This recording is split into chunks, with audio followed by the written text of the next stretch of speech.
In today's video, I am going to teach you how to allow Google Chrome through Windows Firewall. Full guide. To begin, open Windows Security on your computer. Once you are inside Windows Security, look for the section called Firewall and Network Protection, and select it. This area contains the main firewall settings for your device and gives you access to the list of apps that are allowed to communicate through the firewall. From there, choose the option that says Allow an app through Firewall. In many cases, the list will be locked at first, so if you cannot make changes right away, click Change Settings near the top of the window. This will unlock the list and allow you to edit the permissions.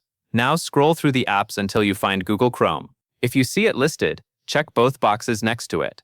You want to enable both private and public access. Private usually covers trusted networks, such as your home or workplace, while public applies to less trusted networks, like public Wi-Fi.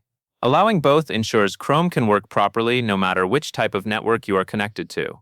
After both boxes are checked, click OK to save the change. That will apply the new firewall setting for Google Chrome. If Chrome was already open, it can be a good idea to close and reopen it afterward so the change takes effect cleanly. Also, make sure you are selecting the correct entry for Google Chrome if there is more than one similar item in the list. That is really all you need to do.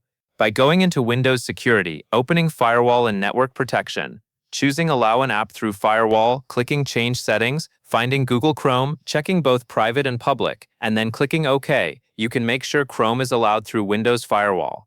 That covers everything you need to know.